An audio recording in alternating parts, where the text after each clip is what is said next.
50க்கும் மேற்பட்டோர் கொல்லப்பட்டதாக ஈரானிய செம்பிறை சங்கம் கூறுகிறது.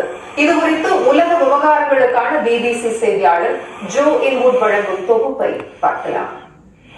உள்ள பாதிப்புகளும் இப்போது தெளிவாக தெரிய தொடங்கியுள்ளன. அரசு ஊடகத்தை இலக்கு வைத்து வீசப்பட்ட ஏவுகணை ஒன்று அருகிலுள்ள மருத்துவமனையை சேதப்படுத்தியதாக ஈரானிய அரசு தெரிவித்துள்ளது. வீதியில் கொண்டு வந்து வைக்கப்பட்ட இந்த இன்குபேட்டரில் ஒரு குழந்தை இருப்பது போன்று தோன்றுகிறது. இந்த போர்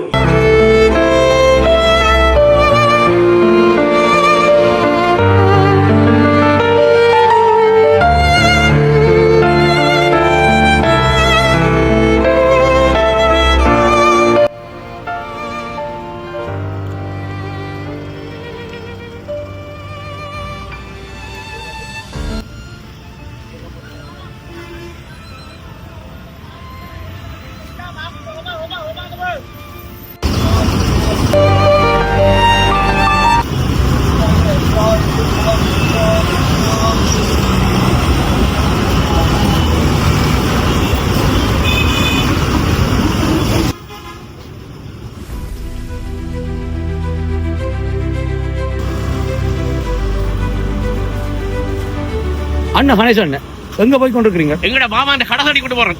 வெள்ள வார்த்தையில இவ்வளவு அழுத்து பிறகு எங்கட மாமா அந்த கடை இதுல இருந்தது அத அடிப்பா.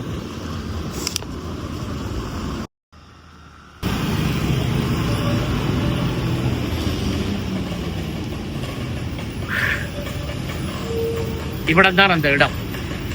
1983 ஜூலை படுகொலை காலம். முதல் நாளே வந்து உள்ளடி கொண்டு போயிட்டோம். அந்த நேரத்தில் தமிழருடைய கடைகள் எல்லாம் தீக்கிரையாகப்பட்டது. அதுல எங்கட மாமா இந்த கடைக்கு தீக்கிரையாகப்பட்டது. மாமா இன்றைக்கு எங்க மட்டும் போயிட்டார். இந்த கடை இறங்கிய பிறகு மாமா நிறைய இடம் மாமா விட முயற்சி எடுத்தோம். மாமா இந்த இடத்துல தான் உழைச்ச உழைப்பு தனக்கு இந்த மரியாதை எல்லாரையும் அழகுபடுத்துற மாமா, எங்களை அழகுபடுத்தி வைக்கும் மாமா. இந்த இடத்துல நாங்கள் செருப்போட வந்தாலும் உடனே சப்பாத்தி கொடுக்குற மாமா. கடைசி கஷ்டப்பட்டு தான் செஞ்சேன். யாழ்ப்பாணத்தில் நாட்டு இந்த இடம் மறக்க முடியாத இடம்.